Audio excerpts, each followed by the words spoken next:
Welcome to Indian citizen channel. நம்ம சேனல்ல first time பாக்குறீங்க அப்படின்னா மறக்காம சப்ஸ்கிரைப் பண்ணி வச்சுக்கோங்க. மறக்காம பக்கத்துல பெல்லைக்கான கிளிக் பண்ணுங்க.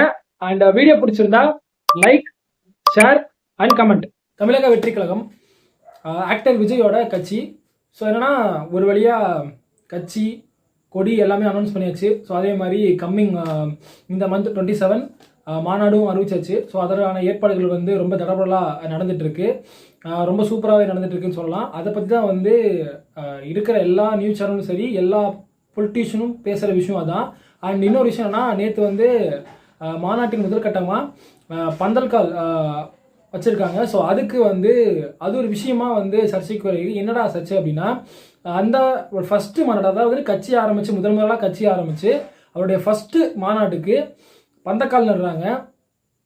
ஏன் வந்து விஜய் வந்து வரலை, இங்கே வரல, பட் ஆனால் வந்து மூவியோட ப்ரொமோஷனுக்கு போயிருக்காரு, அந்த பட பூஜைக்கு போயிருக்காரு. ஸோ அப்போ அவருக்கு தான் அதுதான் வந்து முக்கியம், இது வந்து முக்கியம் இல்லைன்னு சொல்லிட்டு ஒரு விஷயம் வந்து ரூமராக போயிட்டு இருந்துச்சு. சர்ச்சைக்குள்ள மீன் நிறைய பொலிட்டீஷியனும் சரி, நிறைய எதிர்கட்சிகளும் சரி இதை விமர்சிச்சாங்க.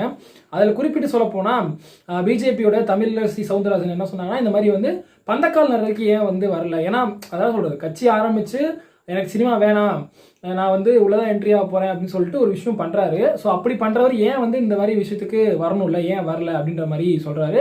அது மட்டும் கிடையாது, அவங்க என்ன சொல்கிறாங்க அப்படின்னா, இப்போ வந்து ப்ரொமோஷன், ஐ மீன் 69 படம் வந்து ப்ரொமோஷன் பட பூஜை வந்து முடிஞ்சு.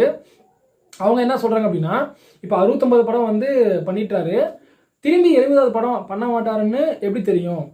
ஸோ எனக்கு வந்து என்னமோ 70வது படமும் பண்ணுவார், இதுக்கப்புறம் வந்து அரசியல் சரி வரலனா அப்படின்னா சினிமாக்கு போயிடுவார் அப்படின்ற மாதிரி ஒரு விஷயம் சொல்லியிருக்காங்க. அண்ட் இவங்க மட்டும் கிடையாது, நிறைய பொலிட்டீஷியனும் சரி இந்த மாதிரி ஒரு கருத்தை தான் சொல்கிறாங்க. பட் என்னென்னா, எனக்கும் ஒரு வருத்தம் தான். என்னென்னா, முதலாக ஒரு மாநாடு, ஸோ அது வந்து கட்சி ஆரம்பித்து முதல் மாநாடு, ஸோ ரொம்ப பெருசாக நடக்க போகுது. அப்படிப்பட்ட ஒரு மாநாட்டுக்கு ஏன் வந்து விஜய் வந்து வரல, அந்த பந்தக்கால் நடக்கு ஏன் வரல அப்படின்றது எனக்கு வருத்தம் தான். பட் ரீசன் இருக்கலாம், ஸோ அதை நம்ம சொல்ல முடியாது. ஸோ மாநாட்டுக்கு வருவார் கண்டிப்பாக, அது வேணால் உறுதி தான். ஸோ நீங்கள் இந்த மாநாட்டுக்கு போவீங்களா?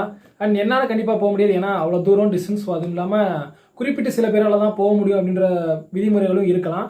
அண்டு இன்னொரு விஷயம் என்னென்னா, நிறைய பேர்த்தோட ஒரு ஒரு ஒரு என்ன சொல்கிறது, ஏற்றுக்க முடியாத விஷயம் என்னென்னா, கட்சி வந்து ஆரம்பிச்சது எல்லாமே வந்து ஆந்தம்லேருந்து எல்லாமே ரிலீஸ் பண்ணியாச்சு. ஆனால் ஏன் வந்து அவர் கொள்கைகளை வந்து இன்னும் சொல்லலை, கொள்கைகளை சொல்லி தானே நான் வந்து கட்சியே சொல்லியிருக்கணும் அப்படின்ற விஷயம் வந்து சொல்லியிருக்காங்க.